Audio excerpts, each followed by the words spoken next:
میں نے سوچا کہ یہ اس قسم کا مجلسی خوار ہے جو کبھی اپنے لب تر نہیں ہونے دیتا۔ میری نظر اس کی آنکھوں پر گئی، ایسا لگا جیسے وہ دمک رہی ہوں۔ وہ ایسے کوبرے سے مشابہ تھا جو ڈسنے ہی والا ہو۔ اسے اپنے ارد گرد جمع تمیزدار ٹولی کو محصور کرنے میں لطف آ رہا تھا۔ عین اسی لمحے ایک بہت ہی دلکش نوجوان خاتون نارنجی شفن کی ساڑی میں لپٹی خرامہ خرامہ ہمارے آگے سے گزری۔ میں اس کی طرف دیکھے بغیر نہ رہ سکی۔ میں نے شاہدہ سے پوچھا، یہ کون ہے؟ اس کا ناز و انداز کہہ دیتا تھا کہ اسے اپنی اہمیت کا احساس ہے۔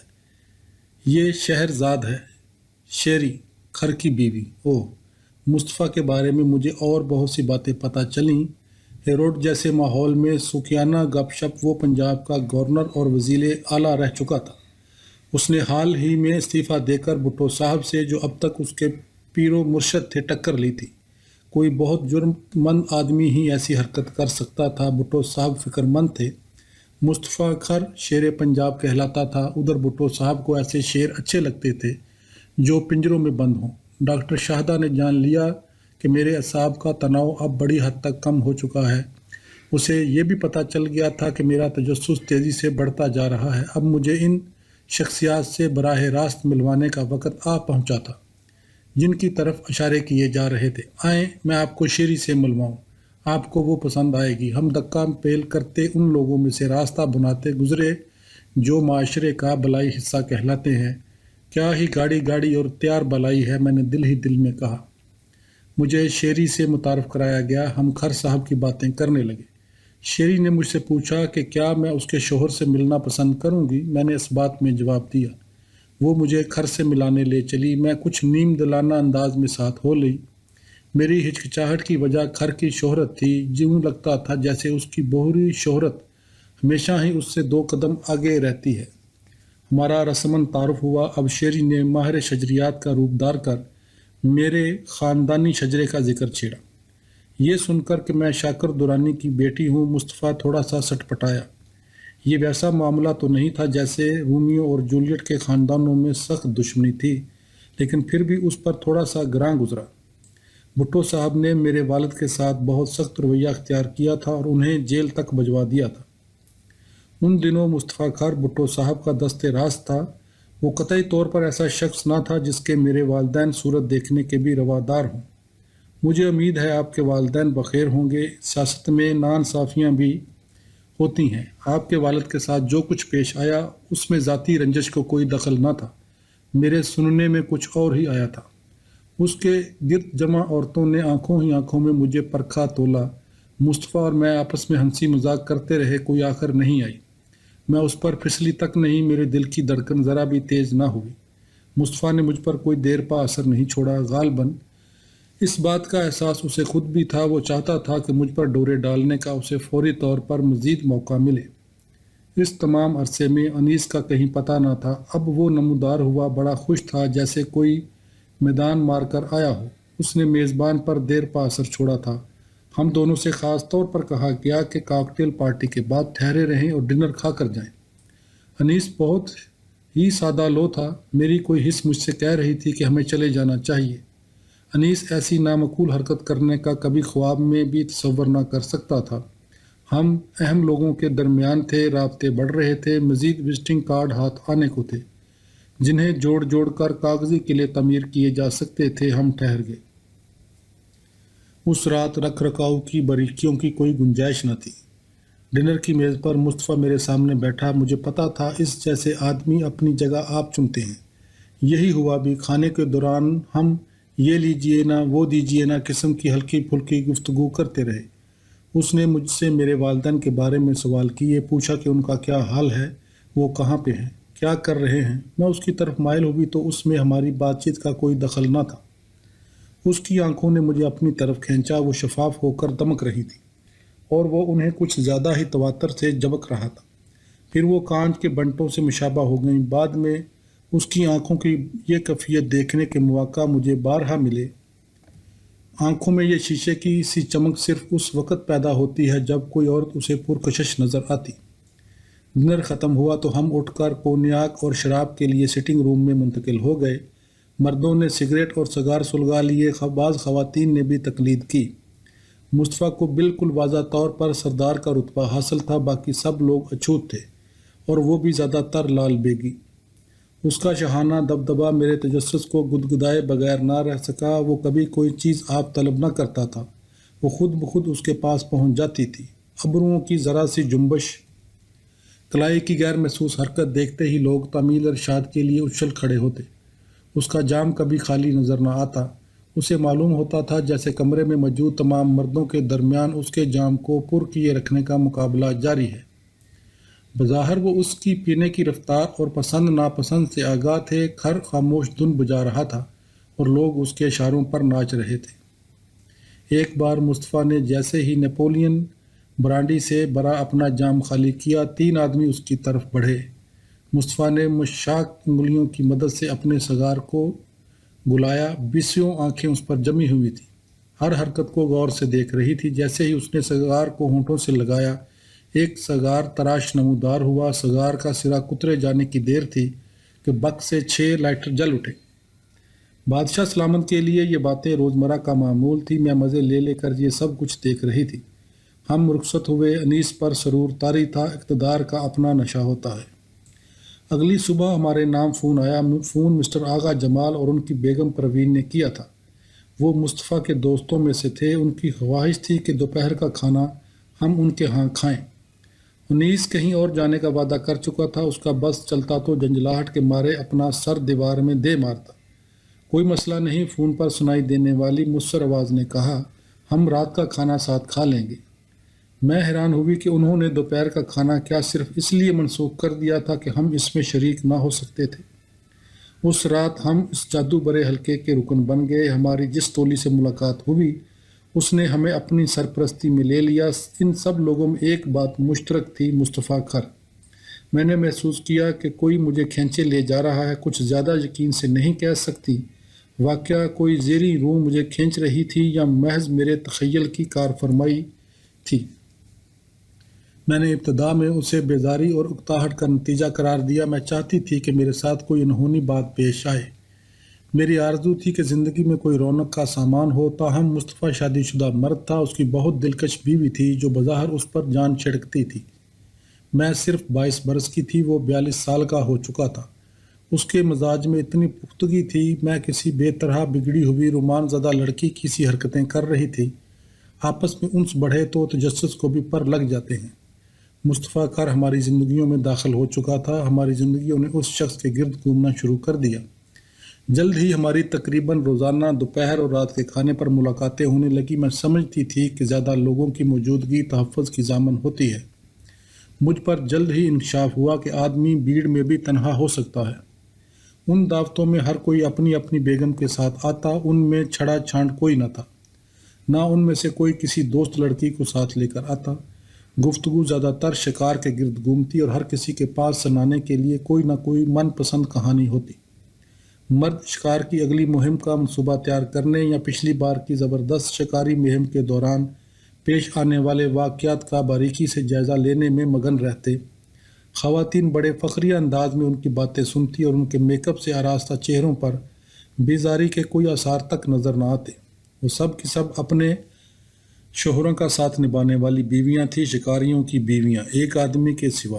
انیس واضح طور پر اس گروہ میں کسی طرح فٹ نہ ہوتا تھا۔ یہی حال میرا تھا۔ گفتگو میں تو ہم حصہ نہ لے سکتے تھے، اس لیے بڑے شوق سے ان کی باتیں سنتے رہتے۔ کبھی کبھار گفتگو کی تان آ کر مجروں پر ٹوٹتی۔ مرد حضرات اپنی بیگمات کے جذبات کو قطعی طور پر فراموش کر کے کسی نہ کسی ناچنے گانے والی کے حوالے سے وجد میں آ جاتے۔ بیویاں بڑے احتیاط سے اپنے احساسات پر پردہ ڈالے رکھتیں اور اپنے مردوں کی ان خیالی عیاشیوں کو جن سے وہ آنکھیں سینکتے رہتے تھے بے ضرر سے مردانہ دل بہلاوے کے سوا کچھ نہ سمجھتی۔ ہمارے سننے میں آتا کہ فلانی کے جسم میں یوں لچک ہے اور ڈمکانی یوں باؤ بتاتی ہے اور فلاں جو ہے وہ رات بھر کی اتنی خرچی لیتی ہے۔ یہ سب باتیں میرے لیے بالکل اجنبی تھی۔ میں اس نتیجے پر پہنچی کہ معاشرے کی یہ چیدہ افراد مستعلیق ہونے کے ناطے اس طرح کے قدرے خلاف تہذیب موضوعات سے نمٹ سکتے ہیں۔ اس وقت مجھے شدت سے یہ احساس ہوا کہ اس نوعیت کی بات چیت کی میرے والدین کے گھر میں بالکل اجازت نہ تھی۔ ہمارے ان دوستوں کو دورانی گرانے کی طرف سے کوئی سنہرے آشیوں سے سجا دعوت نامہ کبھی موصول نہ ہو سکتا تھا۔ ان کے اس انداز میں کہ اپنے جیسے منتخب روزگار افراد کے سوا کسی سے ملنے ملانے کی ضرورت نہیں، کہیں زیادہ نک چڑھا پن پایا جاتا تھا۔ ایک اور موضوع جو تواتر سے زیر بحث آتا دسترخوان تھا۔ میں نے ان سب چیزوں کو ملا جلا کر دیکھنا چاہا۔ شکار اور دسترخوان کا تو ربط بنتا ہے، لیکن مجرے اس وقت مجھے یہ خیال نہیں آیا کہ جاگیردارانہ ذہن میں عورت بھی شکار ہے، اس کی جانجریں بیڑیاں ہیں اور لہراتے ہوئے کرنسی نوٹ چارہ۔ اس طرح مل جل کر رہنے سے ہمیں منفرد مقام حاصل ہو گیا۔ ہمارے گروہ کا بڑا چرچا رہنے لگا۔ مصطفیٰ کھر کے حوالے سے ہمیشہ کوئی نہ کوئی بحث چھڑی رہتی تھی۔ اب ہم میں بھی اس کے گروہ میں شامل تھے، چنانچہ ہم بھی متنازع قرار پائے۔ لوگ انیس کو اور مجھے مصطفیٰ کے بارے میں خبردار کرنے لگے۔ ہمارے سامنے اس کے وہ کارنامے دہرائے گئے جو وہ پنجاب کے عظیم ڈان جان کے طور پر انجام دے چکا تھا۔ وہ عورت باز ہے، اسے روز نئی عورت چاہیے، اپنی فطرت سے مجبور ہے۔ انیس یار، اس سے بچ کر رہو، خبیث آدمی ہے، تمہیں نقصان پہنچا کر رہے گا۔ انیس پر ان تنبیہوں کا مطلق اثر نہ ہوا۔ اس سے کیا فرق پڑتا ہے؟ اگر وہ جاگیردار نہیں یا شکار نہیں کھیلتا، وہ مصطفیٰ کا دوست ہے۔ مصطفیٰ میں بڑی صلاحیتیں پوشیدہ ہیں، کبھی اس کے دن بھی پھریں گے، تب یہ یارانہ سود مند ثابت ہوگا۔ آج بو کل کاٹو۔ وہ بڑی آسانی سے یہ بول گیا کہ نلائی بھی کرنی ہوتی ہے۔ اسے یہ بھی یاد نہ رہا کہ اس کی جوان بیوی ہے۔ وہ اس اہمیت کے مزے لوٹنے میں محو تھا جو اسے تازہ تازہ نصیب ہوئی تھی۔ مصطفیٰ نے اس کا دل موہ لیا تھا۔ یہ چکنے چھیلے شہری باؤ اور دیہاتی کے تضاد کی کلاسک کی مثال تھی۔ انیس کو کبھی دیہاتی ذہن سے سابقہ نہ پڑا تھا جو بیشتر وقت سازشوں اور چال بازیوں کا جال بچھانے میں مصروف رہتا ہے۔ شہر کا رہنے والا مادیت پرست ہوتا ہے۔ قانون کا لحاظ اس کی عادات اور اعمال کے تعین میں اہم کردار ادا کرتا ہے۔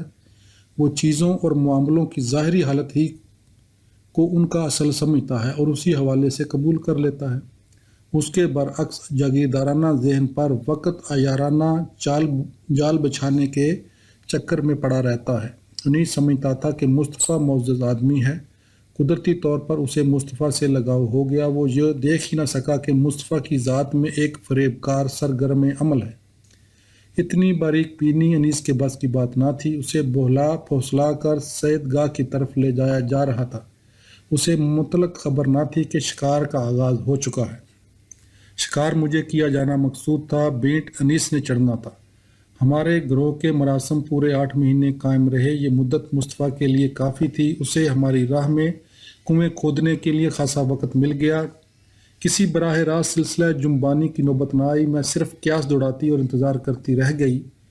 مصطفیٰ نے مجھ سے کوئی ایسی بات کبھی نہ کی جس پر ذرا سا گمان بھی ہو سکتا کہ مجھ پر ڈورے ڈالنے کی کوشش کی جا رہی ہے۔ میرے ساتھ وہ رسمی انداز اختیار کیے رہا، لیکن اس انداز میں کوئی روکھا پن نہ تھا۔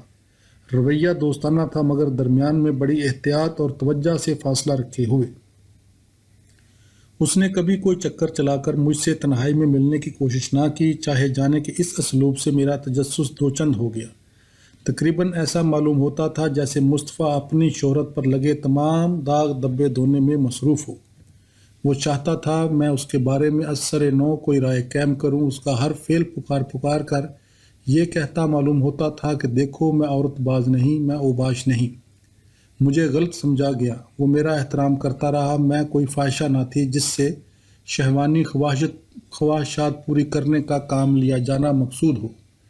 وہ آرزو مند تھا کہ میرا دل ہوس پرستی کے ذریعے نہیں بلکہ عشق جتا کر جیتے۔ 22 برس کی انیلی عورت ہوتے ہوئے مجھے بھی کل مجھ سے عقل خراپن ضرور پھوٹا پڑتا ہوگا۔ مصطفیٰ تھوڑا تھوڑا مجھ سے معروب ہوا۔ وہ میری مزاحمت کی سختی کو کم کرنا چاہتا تھا۔ اس نے مجھے جیتنے کے لیے خوب سوچ سمجھ کر جو منصوبے تیار کیے تھے، ان کی تکمیل کے لیے میری موجودگی اشد ضروری تھی۔ گفتگو کے دوران جب بھی سیاست کا موضوع چھڑتا تو مصطفیٰ کا جوش و خروش ددنی ہوتا۔ مجھے پتہ چلا کہ وہ سوشلسٹ ہے، وہ تبدیلی لانا چاہتا تھا۔ وہ ازمنہ وسطیٰ سے تعلق رکھنے والے اس نظام کو بیخ و بن سے اکھاڑ پھینکنے کے در پہ تھا جو ترقی کی راہ میں رکاوٹ بنا ہوا تھا۔ وہ معاشرے کے غریب اور مراد سے محروم طبقوں کا ذکر چھیڑتا، رکشہ چلانے والوں اور کسانوں اور مزدوروں جیسے عام آدمیوں کے بارے میں خلوص سے بات کرتا۔ ان کے دکھ درد کو محسوس کرتا، ان کی ضرورتوں کو سمجھتا۔ وہ ان کا قائد تھا۔ اس نے انہیں پسینہ بہاتے دیکھا تھا، اس پسینے کی بو آج تک اس کے نتنوں میں بسی ہوئی تھی۔ وہ اجلاف کا، رزدالوں کا، نیچ لوگوں کا رہنما تھا۔ اس جیسے آدمی کو میرے والدین اور ان کے امیرانہ طبقے سے تعلق رکھنے والے افراد خطرناک سمجھتے تھے۔ ان کے خیال میں یہ نفرت کا پرچار کرنے والے جھوٹی امیدوں کا بازار لگا کر امیروں اور غریبوں کے درمیان حائل خلیج کو عریض تر کر رہے تھے۔ انہوں نے روز افزوں توقعات کے جن کو بوتل سے باہر نکال دیا تھا۔ اعلیٰ سماج والے ان کی صورت دیکھنے کے روادار بھی نہ تھے۔ میرے لیے یہ باتیں خون گرمانے والی تھیں۔ مصطفیٰ ان خیالات کو زبان عطا کر رہا تھا جو بچپن سے ہمارے ذہن میں گونج رہے تھے۔ میں کبھی ان کو کوئی واضح شکل نہ دے پائی تھی۔ میں ایسی باغی تھی جسے ناانصافیوں کے خلاف، کمزوروں پر ظلم و ستم کے خلاف اٹھ کھڑے ہونے کے لیے کسی کاز کی تلاش تھی۔ مصطفیٰ میرے لیے اس کاز کے تمام پہلوؤں کا تعین کر رہا تھا۔ مجھے یقین ہے کہ میری دلچسپی اس سے چھپی نہ رہی ہوگی۔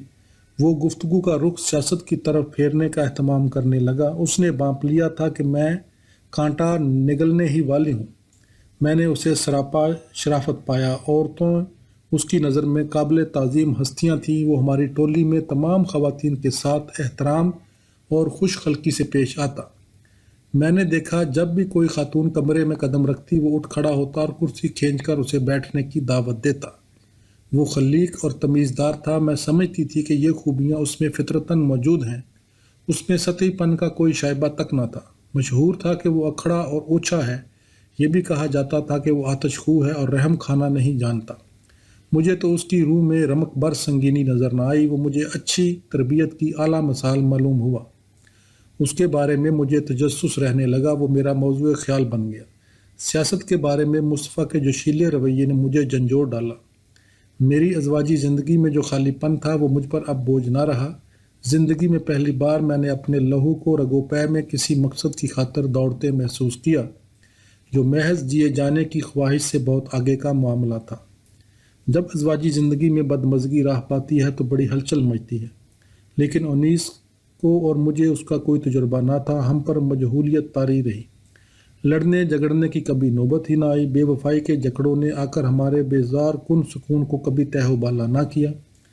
انیس کو اس تبدیلی کی سرے سے کوئی خبر نہ تھی جو میری موجودگی میں در آئی تھی۔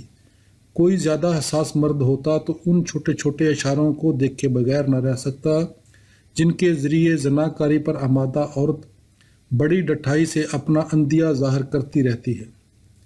انیس ہمارے باہمی تعلقات کی ادھوری کیفیت سے آگاہ نہ تھا۔ اس نے شک کو کبھی اپنے ذہن میں گات لگانے کا موقع ہی نہ دیا۔ اس مکمل طمانینت اور آسودہ خاطری سے میں چڑ سی گئی۔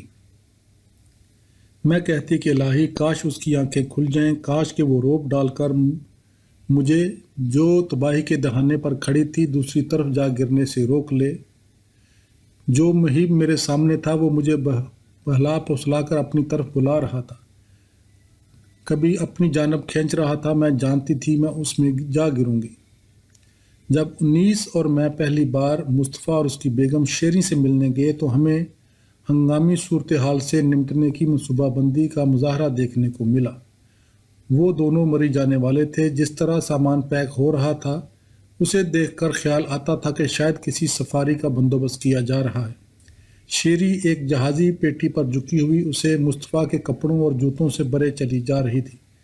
یہ اسی قسم کی پیٹی تھی جس میں موسم گرما کی ابتدا ہوتے ہی لحاف رضائیاں منگوا دی جاتی ہیں۔ میں نے دیکھا کہ کپڑوں اور جوتوں کی شاید ہی کوئی قسم ہو جو موجود نہ ہو۔ ابھی ململ کا کرتا رکھا گیا تو اس کے فوراً بعد ایک نہایت جگادری کوٹ کی باری آئی جو جنگ عظیم کے دوران میں انتہائی شاندار لگتا۔ اس کے علاوہ ٹی شرٹیں، بش شرٹیں، کلف لگی ہوئی قمیضیں، داری دار قمیضیں، چار خانوں والی قمیضیں اور جوتے جن میں ولنگٹن شوز سے لے کر مگرمچھ کی کھال کے بنے ہوئے جوتوں تک ہر قسم کا نمونہ موجود تھا۔ جتنی بھی قسموں کی پتلونوں اور قمیضوں کا تصور کیا جا سکتا ہے ان سب کا پیٹی میں کرینے سے انبار لگا ہوا تھا۔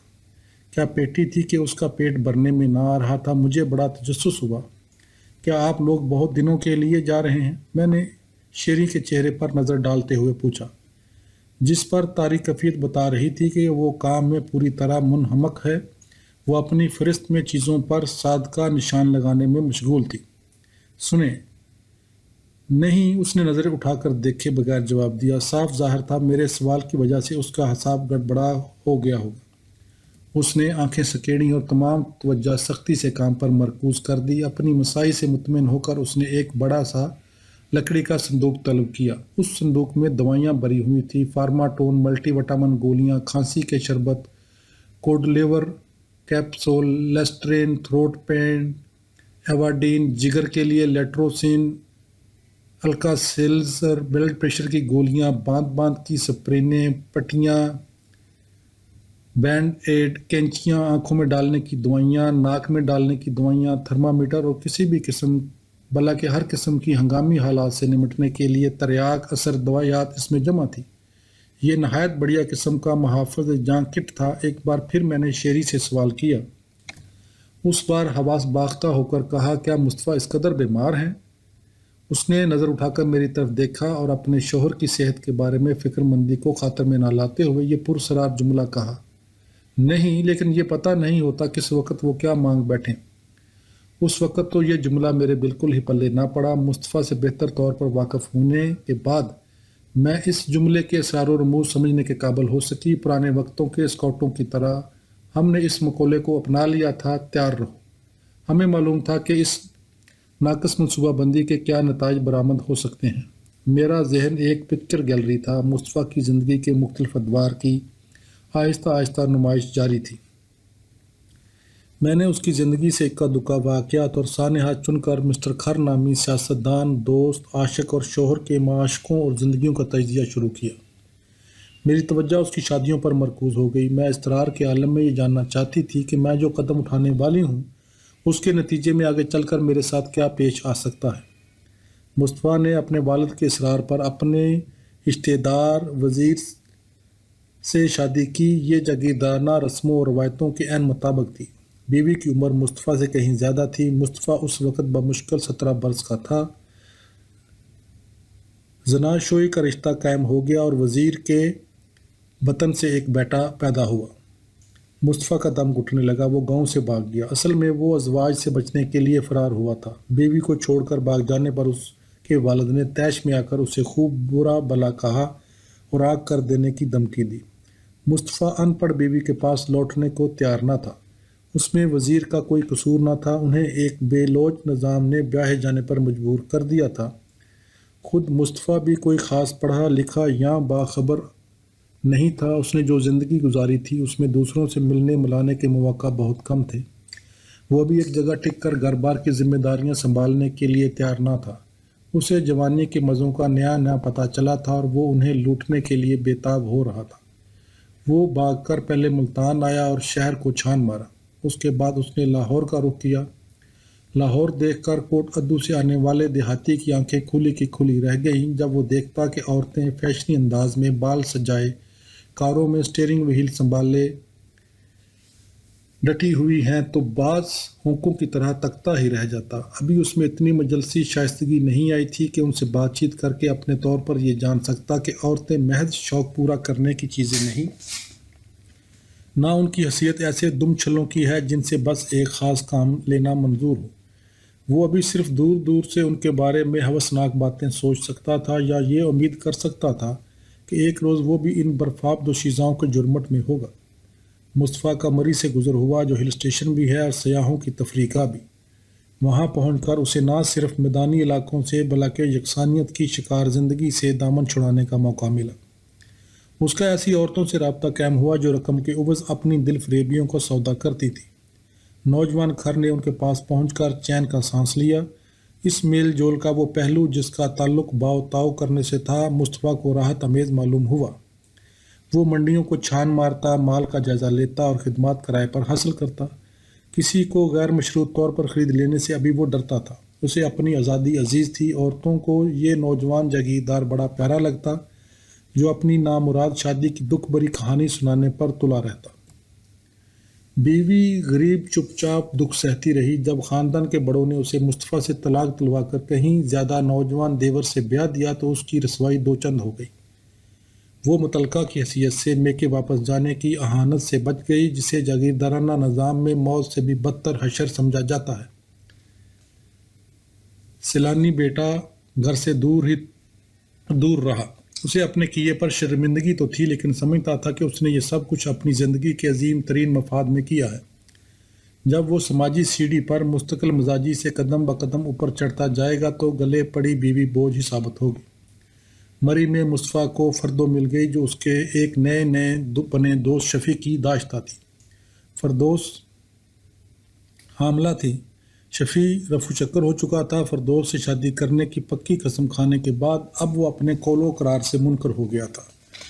صدمے کی وجہ سے لڑکی کی بری حالت تھی، اسے کسی کندھے کی ضرورت تھی جس پر وہ سر رکھ کر رو سکے۔ مصطفیٰ نے اپنا کندھا پیش کیا، وہ فردوس اور اس کی ماں کے پاس ٹھہرا ہوا تھا۔ غلط فہمی کی بنا پر ہمدردی کو محبت سمجھ لیا گیا۔ مصطفیٰ نے اس سے شادی کرنے کا فیصلہ کر لیا۔ یہ اس طرح کی حرکت تھی جو آدمی جوش میں آ کر بیٹھتا ہے۔ لڑکی حاملہ تھی، اسے بے یار و مددگار چھوڑ دیا گیا تھا۔ شکل کی اچھی تھی اور تھوڑی سی پڑھی لکھی بھی تھی۔ وہ نسبتاً زیادہ مہذب تھی۔ مصطفیٰ کے لیے معیاروں کا تعین ابھی دیہات کی انہی عورتوں کے حوالے سے ہوتا تھا جن سے پیچھا چھڑا کر وہ بھاگ آیا تھا۔ مصطفیٰ کو اس بنا پر کچھ پریشانی نہ تھی کہ فردوس شفیع کی داشتہ رہ چکی تھی، اسے یہ پرواہ بھی نہ تھی کہ فردوس کی ماں چھوٹا موٹا سا چکلا چلا رہی ہے۔ اس کی نظر میں فردوس ایسی عورت تھی جس کی آبرو تو لٹ چکی تھی مگر جو تھی دل کی کھری۔ وہ معاشرے کی ستائی ہوئی تھی۔ فردوس نے ایک بچے کو جنم دیا۔ مصطفیٰ نے اس کا نام اپنے نام پر رکھا۔ فردوس جلد ہی دوبارہ حاملہ ہو گئی۔ بلو نے جنم لیا۔ مصطفیٰ ان باتوں سے سٹپٹا سا گیا۔ کسی نہ کسی وجہ سے اسے زچگیوں سے چڑ تھی، جیسے بچے جننے والی عورت اس کے ساتھ کوئی دشمنی نکال رہی ہو۔ ان مواقع پر اس کی سرشت کا بدترین پہلو سامنے آ جاتا۔ جو ہی کوئی عورت اس کے نطفے کو پیٹ میں پالنا شروع کرتی وہ اس سے متنفر ہو جاتا۔ ابھی فردوس ہسپتال میں زچگی کے بعد سنبھالا لے رہی تھی کہ مصطفیٰ نے اسے طلاق کے کاغذات بھجوا دیے۔ اس نے ایک بار پھر غلط وجہ سے شادی کی تھی۔ رحم اور ترس پروان چڑھا کر محبت کا روپ نہ دھار سکا۔ گاؤں اسے اپنی طرف بلا رہا تھا۔ مصطفیٰ واپس چلا گیا اور بزرگوں نے اسے معاف کر دیا۔ اس نے سیاست میں حصہ لینا شروع کیا اور انتخابات میں طاقتور گرمانی خاندان کے ایک نوجوان چشم و چراغ کو ہرا دیا۔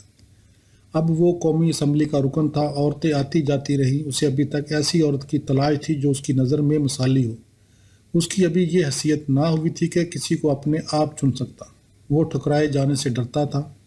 ہمیشہ کسی ایسی عورت پر اکتفا کر لیتا جسے اور جو چاہے سمجھا جائے۔ بہترین انتخاب ہرگز نہ کہا جا سکتا تھا۔ نچلے طبقے تک رسائی آسان تھی۔ اپنے آدرش تک پہنچنے کے لیے وہ اپنے اعتماد میں بتدریج اضافہ کر رہا تھا۔ میں اس کی غلطیوں کو سمجھ اور پہلی 2 شادیوں کو معاف کر سکتی تھی۔ اس کی نئی محبوبہ لاہور کے ایک کالج کی طالبہ تھی۔ بہت سال پہلے مصطفیٰ نے میرے سامنے اعتراف کیا کہ اسے محبت ہوئی تھی تو بس اسی لڑکی سے۔ اس کی وجہ سے شاید یہ ہو کہ ان کی محبت کی تکمیل نہ ہو سکی۔ مجھے اس وقت تک پتہ چل چکا تھا کہ مصطفیٰ اپنی عورتوں سے اکتا جاتا ہے، انہیں ہر وقت ہوا میں تنے ہوئے رستے پر چلنا پڑتا تھا۔ وہ لڑکی بہت سیدھی سادی تھی۔ اس نے مصطفیٰ کے دکھ درد کو جان لیا اور وہ سہارا فراہم کر دیا جس کے لیے وہ بلک رہا تھا۔ علاوہ ازیں وہ اس سے والہانہ محبت بھی کرتی تھی۔ انہوں نے فرار ہونے کی کوشش کی لیکن ملتان جاتے ہوئے اثنائے راہ میں پکڑے گئے۔ جاگیردارانہ روایت ان پریمیوں کی راہ میں دیوار بن کر حائل ہو گئی۔ وہ کسی اور کی منگیتر تھی، اپنے رشتے زاد کی۔ لڑکی کا باپ غصے کے مارے لال پیلا ہو گیا۔ اس نے مصطفیٰ کو سنگین نتائج کی دھمکی دی۔ قومی اسمبلی کا نوجوان رکن اپنی پہلی سچی محبوبہ سے دستبردار ہو گیا۔ وہ کسی آج کے زمانے کے رانجھے کی طرح اپنے آنسو پی لیے۔ لڑکی اپنے قول پر قائم رہی۔ اس نے اصرار کیا پہلے مصطفیٰ شادی کرے۔ ہتھیلیوں کو مہندی لگا کر اپنی قسمت کی لکیر وہ صرف تبھی مٹائے گی جب مصطفیٰ کی شادی ہو جائے گی۔ وہ بحران کے دن تھے۔ لڑکی کے باپ نے مصطفیٰ کی منت کی کہ شادی کر لے۔ اس نے اپنی پگ اتار کر نوجوان جاگیردار کے قدموں میں رکھ دی۔ جاگیردارانہ نظام میں پگ عزت و آبرو کی علامت سمجھی جاتی ہے۔ مصطفیٰ کو جھکنا ہی پڑا۔ اس نے بڑے میاں سے وعدہ کیا کہ وہ ان کی التجا بر لائے گا۔ ایک بار پھر مصطفیٰ درد مند انسان کے روپ میں سامنے آیا۔ وہ بے رحمی کہاں گئی جس کی داستانیں مشہور تھی۔ میں نے محسوس کیا وہ میری نظر میں مصطفیٰ کی توقیر بڑھ گئی ہے۔ یہ شخص تو اصل میں ایسا ولی صفت انسان تھا جسے غلط سمجھا گیا تھا۔ قومی اسمبلی کے رکن کے طور پر مصطفیٰ سفر میں رہتا، ہتھیاروں کے ذریعے کبھی یہاں کبھی وہاں۔ جلد ہی اس کی صفیہ نامی ایک ایئر ہوسٹس سے ملاقات ہو گئی۔ مصطفیٰ قومی اسمبلی کے سیشن میں شرکت کرنے ڈھاکے جا رہا تھا۔ طیارے پر کھانا پیش کیا جانے لگا۔ مصطفیٰ نے دیکھا 2 پیارے پیارے ہاتھ بڑے سے چمچے سے اس کی پلیٹ میں کری ڈال رہے ہیں۔ نظر اٹھائی تو سبز رنگ میں ملبوس ایک صورت دکھائی دی جس پر چھلاوے کا گمان ہوا۔ دونوں کی آنکھیں چار ہوئیں۔ مصطفیٰ سماجی سیڑھی پر اوپر کی طرف گامزن تھا۔ 30,000 فٹ کی خاصی بلندی ہوتی ہے۔ طیارے سے اترنے وقت وہ ترنگ میں آ کر مڑا اور صفیہ سے دریافت کیا کہ کیا دوبارہ ملاقات ہو سکتی ہے۔ صفیہ نے لجا کر اس بات میں سر ہلایا۔ ڈھاکے میں اگلے 2 دن صفیہ کے ساتھ گزارے۔ مصطفیٰ کو پتہ چلا اس کا تعلق متوسط طبقے سے ہے اور وہ اپنے خاندان کو سہارا دینے کے لیے ملازمت کر رہی ہے۔ جاگیردارانہ پس منظر سے تعلق رکھنے والے مردوں کو ایسی عورتوں سے ملنے ملانے کا موقع شاذ ہی ملتا ہے جو آزادانہ زندگی گزار رہی ہوں۔ وہ تو ایک ایسی دنیا میں سانس لیتے ہیں جہاں مردوں کو سراسر بالادستی حاصل ہے۔ عورتوں سے پارٹیوں یا پکنکوں پر یا کلبوں میں ملاقات کرنے کے مواقع بہت کم ملتے ہیں۔ ایئر ہوسٹس انہیں پرسرار معلوم ہوتی،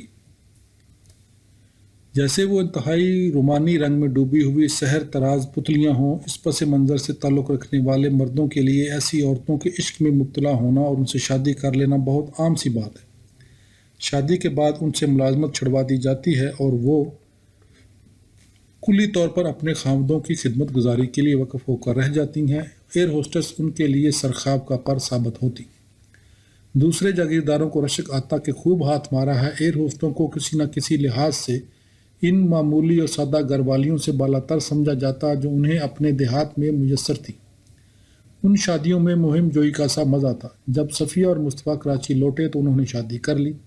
شادی کی اطلاع اس نے سب سے پہلے اپنی کالج والی محبوبہ کو دی۔ اطلاع دینے کا مطلب یہ تھا اب تم بھی شادی کرنے کے لیے آزاد ہو۔ صفیہ سے شادی کی بدولت کسی اور کو بھی ہنسی خوشی زندگی گزارنے کا پروانہ مل رہا تھا۔ شادی کرنے کی یہ وجہ بھی غلط تھی۔ میں نے سوچا ایک اور غلطی۔ شادی ہونے کی دیر تھی۔ مصطفیٰ پھر ویسا ہی ہو گیا جیسا کہ جاگیردار بلاموم ہوا کرتے ہیں۔ اس نے صفیہ کی ان تمام خوبیوں کو جن پر وہ مر مٹا تھا کچل ڈالا۔ اسے برقع پہنا کر کوٹ ادو چلتا کر دیا گیا۔ یہ بیچاری گنوارن نہ تھی۔ اس سے توقع کی گئی کہ وہ گنواروں کی طرح اطوار اپنا لے گی۔ کتابوں پر پابندی لگ گئی اور گوشہ نشینی کو معمول کی حیثیت حاصل ہوئی تاکہ شہر کے برے طور طریقوں کی ہوا تک نہ لگے۔ صفیہ نے کوٹ ادو میں 7 برس گزارے۔ ان 7 برسوں کو تاکہ انسان کی طرف ایک طویل اور اکتا دینے والی پرواز سمجھا۔ اس کا شوہر اب نہایت سنجیدہ قسم کی سیاست میں مصروف تھا۔ ایوب خان کی حکومت کا تختہ الٹنے کی جدوجہد میں وہ بھٹو صاحب کا ساتھ دے رہا تھا۔ اس لڑکی کو یاد کرنے کا وقت اسے مشکل سے ہی ملتا تھا جسے اس نے آسمان سے جھپٹ کر مظفر گڑھ کے کوردہ کی نظر کر دیا تھا۔ انتہا یہ کہ اس کا نوزائیدہ بیٹا بلال بھی اسے بس کچھ دیر کے لیے اپنی طرف راغب کر سکا۔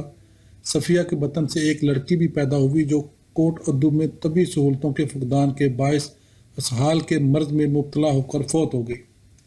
سیاست اب زوروں پر تھی۔ تیز فہم تجزیہ نگار بام گئے کہ پی کا اقتدار سنبھالنے کے لیے پر تول رہی ہے۔ مصطفیٰ بھٹو صاحب کا معتبر دست راست بن کر سامنے آیا۔ اب لوگ ہر وقت اس کے آگے پیچھے پھرتے رہتے۔ لوگوں نے یہ سوچ کر اس سے تعلقات بڑھانے شروع کر دیے کہ اس میل جول سے آگے چل کر فائدہ اٹھائیں گے، مال بنائیں گے۔ مصطفیٰ ڈنر پارٹیوں کے بیچا بیچ میں الجھ کر رہ گیا۔ کل کا سوشلسٹ کو اب سوشل حلقوں میں قبول کیا جانے لگا۔ چکنے چپڑے بڑے ٹیم ٹام والے بڑے وہ ادھر ادھر سے نمودار ہو گئے۔ ڈنر پارٹیاں سوکیانہ محفلیں تھیں۔ عورتوں کو خاص طور پر مدعو کیا جاتا کہ جس شخص کی مدد سے مستقبل میں کام نکلوانا مقصود تھا وہ ان میں سے کسی کو چن لے۔ مشہور ہو گیا مصطفیٰ کو مجرا سننے کا شوق ہے۔ پھر کیا تھا، ایسی محفلوں کا بندوبست کرنے والوں میں آپس میں ٹھن گئی۔ سب ایک دوسرے کو نیچا دکھانے کی کوشش کرتے رہتے۔ ان میں سے ایک کا تکا لگ گیا۔ اس نے مجرے پر نو بہار کو بلا لیا۔ نو بہار کے سامنے آنے تک وہ ایک عام سی محفل تھی۔ نو بہار نے مشہور صوفی شاعر خواجہ غلام فرید کی سرائکی کافی گائی۔ مصطفیٰ چونک اٹھا۔ لڑکی کیا تھی، سراپا ترغیب گناہ تھی۔ وہ آنکھوں پلکوں بووں ہونٹوں بلکہ انگ انگ سے ڈورے ڈال رہی تھی۔ نو بہار کے ٹھیٹ طوائف ہونے میں کوئی شک نہ تھا۔ وہ ہیرا منڈی سے تعلق رکھتی تھی۔ اس کا پیشہ ہی دل چرانا تھا۔ مصطفیٰ اس کی ہر ادا پر مر مٹا، وہ جال میں پھنس چکا تھا۔ اس کے دوستوں نے اہتمام کیا کہ وہ نوبہار کو کبھی بھولنے نہ پائے۔ جو معاملہ رات گئی بات گئی سے آگے نہ بڑھتا، وہ سرمستی برے رت جگہوں میں تبدیل ہو گیا۔ ہر رات کوئی نہ کوئی واقف کار محفل کا اہتمام کرتا، نوبہار وہاں موجود ہوتی۔ نوبہار کا بھی دل آ گیا۔ پیشہ ور ناچنے گانے والی لڑکیاں عمر بھر کسی ایسے مرد کا خواب دیکھتی رہتی ہیں جو انہیں جسم فروشی کی ہولناکی سے نجات دلا دے۔ مصطفیٰ کی ذات میں اسے ایسا ہی مرد نظر آیا۔ مصطفیٰ میں عشق کی حرارت تھی، لیکن زیادہ اہم بات یہ کیا اس میں معاشرے سے ٹکر لینے کا حوصلہ بھی تھا۔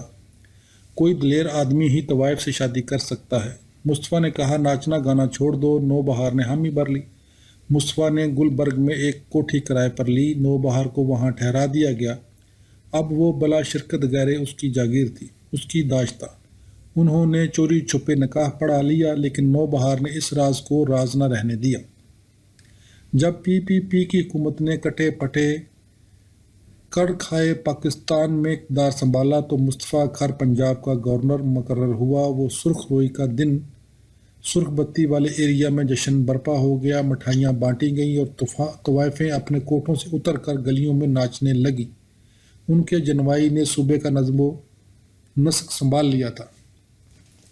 حلف برداری کی تقریب کے بعد نوبہار سرکاری لیموزین میں اپنے جدی پشتی محلے گئی۔ لوگوں کے ہجوم نے اسے گری لبا جس سے بڑے بڑے شکار کا تصور کیا جا سکتا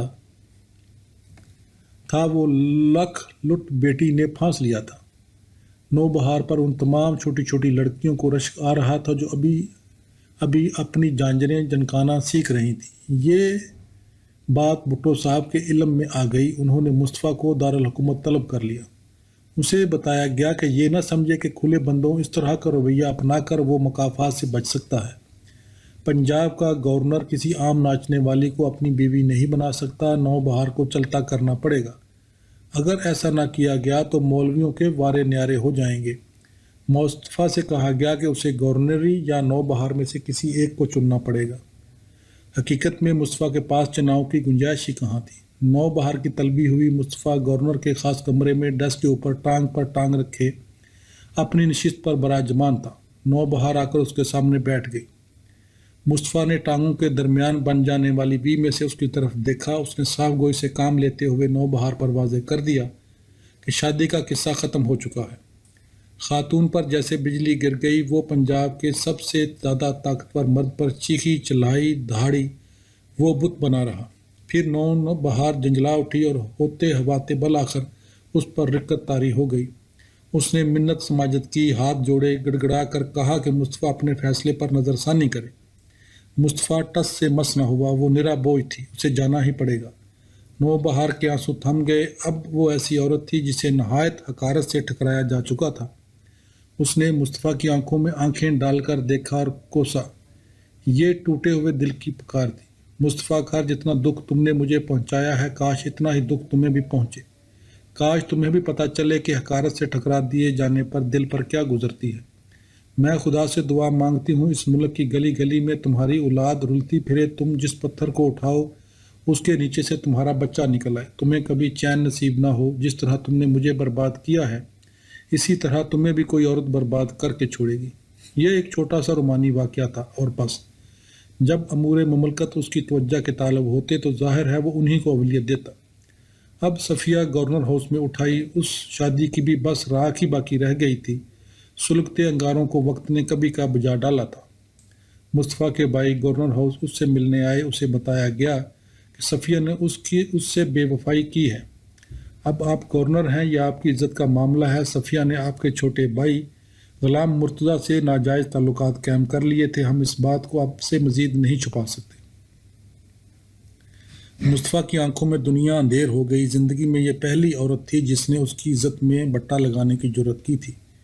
اسے اپنے کانوں پر یقین آیا۔ اس سے کوئی فرق نہ پڑتا تھا کہ اس نے صفیہ کی زندگی برباد کر دی تھی، یہ نوبہار سے شادی کر لی تھی، یا پچھلے 6 ماہ کے دوران صرف چند گھنٹے کے لیے اس کے پاس گیا تھا، یا اسے صفیہ سے محبت کبھی تھی ہی نہیں۔ جاگیردارانہ قانون کی رو سے مرد کو یہ سب کچھ کرنے کی آزادی ہے۔ عورت اس کے ساتھ بے وفائی نہیں کر سکتی، یہ عظیم تر گناہ ہے۔ اس سے مرد کی مردانگی کو ذکر پہنچتی ہے۔ اگر مرد کو پتہ نہ ہو کہ اس کی بیوی کسی اور کے ساتھ دید عیش دے رہی ہے تو لوگ اس کی طرف انگلیاں اٹھا کر دبی دبی آواز میں ہنستے اور سرگوشیاں کرتے ہیں۔ مصطفیٰ نے شکستہ دل ہو کر اسے اپنے کمرے کی خلوت میں پناہ لی۔ اس نے صفیہ کو بے دردی سے مارا پیٹا۔ سننے میں آیا ہے اس نے صفیہ اور دائی عائشہ دونوں کے اندام میں پسی ہوئی لال مرچیں بھی ٹھوسی۔ دونوں کو اسپتال لے جانا پڑا۔ ان کی پسلیاں ٹوٹ گئی تھیں۔ مصطفیٰ نے دائی عائشہ کو تو تقریباً جان سے مار ڈالا جسے اس معاملے کا شروع سے علم تھا۔ اس نے اپنی صفائی میں سیدھی سی بات کہی، میں آپ کو بتانے کی جرت کیسے کرتی؟ میری وجہ سے خاندان میں فساد پڑ جاتا۔ آپ کا بھائی مجھے مار ڈالتا، وہ میری بوٹیاں ابال کر اونٹوں کو کھلا دیتا۔ اس ہولناک بیان کی حقیقت کی تاریخ شاہد ہے۔ قتل کیے جانے والوں کا گوشت اکثر اونٹوں کو کھلا دیا جاتا تھا۔ جاگیردار دنیا کے سامنے اپنا یہ امیج پیش کرنا چاہتے تھے کہ وہ بڑے نرم مرد ہیں۔ اس امیج کو بڑی احتیاط سے بنانے سنوارتے رہتے، لیکن بیوی ہرجائی نکل آئے تو یہ امیج ٹوٹ پھوٹ کر رہ جاتا ہے۔ مصطفیٰ پر تو پہاڑ گر پڑا۔ وہ اسلام آباد پرواز کر گیا تاکہ اپنے پیر و مرشد بھٹو صاحب سے ملے، وہی اسے ڈھارس دے سکتے تھے۔ پاکستان کا صدر اور پنجاب کا گورنر، ملک کے دو سب سے طاقتور آدمی، دونوں رات گئے تک بیٹھے شراب پیتے رہے۔ جب نشے نے اپنا اثر دکھایا تو گفتگو میں فلسفانہ رنگ در آیا۔ مصطفیٰ نے جی بھر کر خود پر ترس کھایا اور آنسو بہائے۔ اس نے بھٹو صاحب کو بتایا کہ اس عظیم بے وفائی کے بعد اس کے لیے امور مملکت پر توجہ مرکوز کرنا ناممکن ہو گیا ہے۔ اسے اپنے پر اعتماد نہیں رہا۔ بھٹو صاحب نے، جو اب خود بھی خوب چھک گئے تھے، مصطفیٰ کھر کے گلے میں باہیں ڈال کر کہا، میرا خیال ہے ہم دونوں کو مستعفی ہو جانا چاہیے، ہمیں یہ حکومت چھوڑ دینی چاہیے۔ اس میں اذیت اور بے وفائی کے سوا رکھا ہی کیا ہے؟ اگر تم نے استعفیٰ دیا تو میں بھی تمہاری پیروائی کروں گا۔ میں اکیلا کام نہیں چلا سکتا۔ تمہارے دکھ کو میں نے اپنے دکھ کی طرح محسوس کیا ہے۔ لعنت بھیجو، چلو کہیں اور چلتے ہیں ان سب باتوں سے بہت دور۔ جوں جوں رات گزری، پاکستان پر راج کرنے والے ان دو آدمیوں کی رقیق قلبی بڑھتی گئی۔ اگلی صبح جب شراب کے نشے سے چھا جانے والی دھند تتر بتر ہوئی تو بھٹو صاحب نے پٹری بدل لی۔ مصطفیٰ سے کہنے لگے کہ احمق نہ بنو، جذباتی باتیں مت کرو، ہم زبردست تقدیر کے مالک ہیں، ہمیں چن لیا گیا ہے، پاکستان میں تبدیلیاں ہم لے کر آئیں گے۔ اگر ہم نے کمزوری کا مظاہرہ کیا تو تاریخ ہمیں کبھی معاف نہ کرے گی، اور یہ سب کچھ محض ایک عورت کی وجہ سے، صفیہ کی وجہ سے۔ پھر بھٹو صاحب نے شتینیت آمیز انداز میں مصطفیٰ کی طرف دیکھا اور مکمل سنجیدگی سے فرمایا، میں نے کہا تم صفیہ کو ٹھکانے کیوں نہیں لگا دیتے؟ بھٹو صاحب ایسی باتیں کچھ زیادہ ہی کرتے تھے۔ وہ رواداری روی میں کہہ گئے، اسی طرح کی ایک بات نے انہیں تختہ دار تک پہنچا دیا۔ جن لوگوں کے سامنے اس طرح کی باتیں کی جاتی وہ انہیں کبھی نہ بھولتے۔ جب پی پی پی سے منحرف ہو جانے والے ایک رکن احمد رضا قصوری کے والد گولی لگنے سے ہلاک ہوئے تو ایسے مخبر سامنے آتے دیر نہ لگی جنہوں نے قسم کھا کر کہا کہ انہوں نے بگوش خود بھٹو صاحب کو اپنے گرگوں سے کہتے سنا تھا کہ اس شخص کو مزہ چکھا دیا جائے۔ جب مصطفیٰ نے یہ سارا واقعہ مجھے سنایا تو میں خاصی پریشان ہوئی۔ میں نے پوچھا کہ کیا وہ صفیہ کا کام تمام کر دیا؟ وہ چپ ہو گیا، پھر کہنے لگا، نہیں، اسلام میں یہ ہے کہ اگر تم اپنی بیوی کو کسی مرد کے ساتھ دیکھو اور غصے سے اندھے ہو کر بیوی کو مار ڈالو تو یہ جرم نہیں، خدا تمہیں بخش دیتا ہے۔ جب تم سے جرم سرزد ہوا تو تم غصے کے مارے اپنے آپ سے باہر تھے، لیکن اگر قتل کا منصوبہ تیار کیا گیا ہو، اس پر پہلے سے خوب غور کر لیا گیا ہو تو وہ ناقابل معافی ہے۔ میں اس طرح کی حرکت نہیں کر سکتا تھا۔ اس کے بجائے میں نے صفیہ کو طلاق دینے کا فیصلہ کیا۔ اس نے اپنے بھائی کو بھی انگلینڈ جلا وطن کر دیا۔ گاؤں میں اس کے داخلے پر پابندی عائد کر دی گئی۔ اسے اپنے بھائیوں اور والدہ تک سے ملنے کی اجازت نہ تھی۔ اسے برادری سے دھتکار کر نکال دیا گیا۔ بھٹو صاحب چاہتے تھے مصطفیٰ ایک بار اور شادی کرے۔ ان کا بڑا دل چاہتا تھا کہ گورنر ہاؤس میں مصطفیٰ کے ساتھ کوئی خاتون ہونی چاہیے جو میزبانی کے فرائض انجام دے سکے۔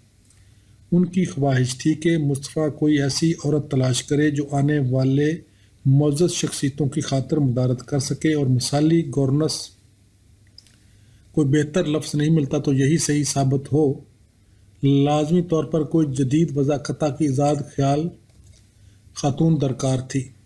بطور صدر بھٹو صاحب پہلی بار ریاستہائے متحدہ امریکہ کے دورے پر روانہ ہونے والے تھے۔ دورے سے قبل ایسی عورت کی تلاش جاری تھی، اتفاقاً کہیں سے شہرزاد نظر میں آ گئی۔ وہ بھٹو صاحب کے وزیر تعلیم حفیظ پیرزادہ کی بیوی سعدیہ پیرزادہ کی بھتیجی تھی۔ اس کا تعلق متوسط طبقے کے ایسے خاندان سے تھا جس پر معاشرے میں بلند سے بلند تر مقام حاصل کرنے کی دھن سوار تھی۔ خاندان بہت زیادہ مغربیت زدہ تھا۔ شہرزاد کی بہت اچھی تربیت ہوئی تھی اور وہ نہایت خوبصورت تھی، انگریزی اچھی بولتی تھی اور اس کی پور سے اعتماد جھلکتا تھا۔ مصطفیٰ نے اس پر نظر ڈالی، پھر اس نے شہرزاد کو گورنر ہاؤس میں ڈنر پر مدعو کیا اور چند جام شراب پینے اور دل ہی دل میں معاملے کے سب پہلوؤں کا حساب لگانے کے بعد محسوس کیا کہ شیری سے کام چل جائے گا، وہ مثالی ساتھی ثابت ہوگی۔ مصطفیٰ کی تیز رفتار، جمع تفریق اور جوش میں آ کر اچانک کوئی فیصلہ کر بیٹھنے کی عادت، دونوں کا اس موقع پر جوڑ مل گیا۔ وہ امریکہ کے درپیش دورے کے بارے میں سوچ رہا تھا۔ کیا اسی غضب کا منظر ہوگا جب وہ اس جیسی شائستہ اور دلربا خاتون کا ہاتھ تھامے وائٹ ہاؤس میں قدم رکھے گا؟ اس نے ایک مثالی ہمراہی کے تصور کو بیوی کے تصور سے گڈمڈ کر کے شادی کی تجویز پیش کر دی۔ شیری نے کہا کہ مصطفیٰ کو اس سلسلے میں اس کے والد سے بات کرنی چاہیے۔ مصطفیٰ جواب میں انکار سننے کے لیے تیار نہ تھا۔ نہیں، اپنے والد کو تم قائل کرو، میں ان سے صرف اس وقت بات کروں گا جب مجھے یقین ہو جائے گا کہ وہ ہاں کر دیں گے۔ میرے مطالبے کے جواب میں وہ نہیں کہیں، اس کا سوال ہی پیدا نہیں ہوتا۔ شیری مسکرائی۔ اس نے مصطفیٰ سے شادی کرنے پر رضامندی ظاہر کر دی۔ 9 دن بعد ان کی شادی ہو گئی۔ مصطفیٰ کو میزبان خاتون مل گئی۔ بھٹو صاحب شادی کے حق میں نہ تھے۔ وہ جانتے تھے کہ میاں بیوی کے تہذیبی پس منظر میں جو بور ہے اس کی وجہ سے آگے چل کر شادی میں بدمزگی پیدا ہوگی۔ وہ جانتے تھے کہ شیری اپنے میاں کو سمجھ ہی نہ پائے گی۔ مصطفیٰ کسی قسم کے سماجیاتی استدلال پر کان دھرنے کے موڈ میں نہ تھا۔ بھٹو صاحب کے پاس اتنا اختیار نہ تھا کہ وہ اس بات میں دخل دے سکتے کہ مصطفیٰ کس سے شادی کرے کس سے نہ کرے۔ مصطفیٰ اپنی بات پر اڑا رہا اور یہی سمجھا کہ جو کچھ وہ چاہتا تھا اسے حاصل کرنے میں کامیاب ہو گیا ہے۔ جب میں مصطفیٰ سے زیادہ قریب ہوئی تو مجھے پتہ چلا کہ مستحکم ازواجی زندگی گزارنا اس کے بس کی بات نہ تھی۔ شادی کرنے کی جو وجوہ اس کے ذہن میں تھی سب کی سب غلط تھی۔ مصطفیٰ کا تعلق ایسے پس منظر سے تھا جس میں باقی دنیا سے ربط ضبط کے مواقع انتہائی محدود تھے۔ وہ زیادہ تعلیم یافتہ بھی نہ تھا۔ اونچی سوسائٹی میں اٹھنے بیٹھنے کا موقع اسے بہت زیادہ عمر گزر جانے کے بعد ملا۔ اس نے نک چڑھے پن کا جو رویہ اپنایا وہ بھی الٹا پلٹا تھا، اپنے سے کمتر لوگوں سے جھک کر ملتا اور امیر کبیر آدمیوں سے اکڑ کر۔ پرانے زوردار ان نو دولتیوں کو حقارت کی نظر سے دیکھتے تھے جو روپے پیسے کے بل بوتے پر ان چیزوں کی کمی پوری کرنے کے لیے مرے جا رہے تھے جو انہیں اچھی تربیت اور اعلیٰ نسبی سے محروم رہ جانے کی وجہ سے نصیب نہ ہو سکی تھی۔ اس نے جتنی بار بھی کسی کو چنا غلط ہی چنا۔ اگر اسے صحیح وقت پر صحیح عورت مل جاتی تو وہ اچھا شوہر بن کر قاعدے کرینے سے گھر بسا لیتا۔ ایسا معلوم ہوتا تھا کہ وہ عورتوں سے چلتے پھرتے شادیاں کرتا رہا تھا۔ اس کی شخصیت تمام وقت پختہ سے پختہ تر ہو رہی تھی۔ اس کی عورتیں بھی گھر میں بس قدم جمانے کی کوشش کر رہی ہوتی تھیں کہ وہ اور زیادہ پختہ ہو کر انہیں بہت پیچھے چھوڑ جاتا۔ ان کے قدم جمانے کی یہ کوششیں ہی مصطفیٰ کے اضطراب کا سبب تھیں۔ میں نے شیری سے مصطفیٰ کے تعلق کو فعال تجسس کی خوردبین کی مدد سے دیکھا۔ مجھے پتہ چلا کہ اس کا تعلق میں توازن بالکل نہیں۔ مصطفیٰ سرتاج بھی تھا، دماغ بھی تھا، ذہین بھی تھا۔ شیری اس سے مروب تھی۔ وہ شاید ہی کوئی ایسی بات کہتی جس پر مصطفیٰ کی سوچ کا ٹھپا لگا نہ ہوتا۔ اس میں مصطفیٰ کے نقطہ نظر سے اختلاف کرنے کی جرت ہی نہ تھی۔ وہ ہمیشہ چاپلوسی میں لگی رہتی، ایسی باتیں کرتی جنہیں سن کر خوش ہو اور ہر وقت داد حاصل کرنے کی فکر میں مبتلا نظر آتی۔ وہ اس کی ہمجولی بن کر رہ گئی تھی یا جی حضور کرنے والی عورت۔ یہ صورتحال مصطفیٰ کے حق میں ٹھیک نہ تھی۔ مصطفیٰ کی انا ہر وقت مٹھی چاپی کی جاتی، اس سے کوئی غرض نہ تھی کہ اس کا عمل کا نتیجہ بہتر نکلے گا یا بدتر۔ میں نے محسوس کیا یہ بہت غیر صحت مندانہ بات ہے۔ اس طرح مصطفیٰ میں اس وجہ سے اچھے برے میں تمیز کرنے کا وقوف پیدا نہ ہوگا کہ اس کی بیوی چیزوں کو معروضی انداز میں دیکھنے کی صلاحیت کھو بیٹھی تھی۔ یہ بالکل واضح تھا کہ مصطفیٰ کے ساتھ ہاتھ ہو گیا ہے۔ ہمارے سامنے احساس کی شدت سے بھرپور بہت ہی ذہین آدمی ایک ایسی عورت کے ساتھ زندگی گزارنے پر مجبور تھا جو ڈانک کا کام دے کر اپنے شوہر کی شخصیت کا رنگ چوکھا کرنے کی اہل نہ تھی۔ وہ مصطفیٰ کے حق میں بہت ہی ٹھوس تھی، کوئی چیلنج پیش نہ کر سکتی تھی۔ شیری لوگوں کے سامنے جو امیج پیش کرتی تھی وہ اس کی نجی زندگی کے بالکل الٹ تھا۔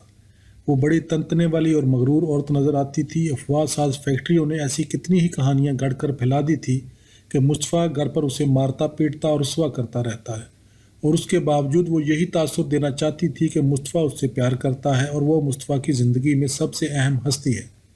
لوگوں کا کہنا تھا پنجاب کی خاتون اول کے رتبے پر اچانک سرفراز ہو جانے سے اس کا دماغ چل گیا تھا۔ اس نے اپنی تمام پرانی سہیلیوں اور دوستوں سے تعلقات بگاڑ لیے تھے، جن کے لیے اس کی شخصیت کا نیا روپ خاصا ناقابل برداشت تھا۔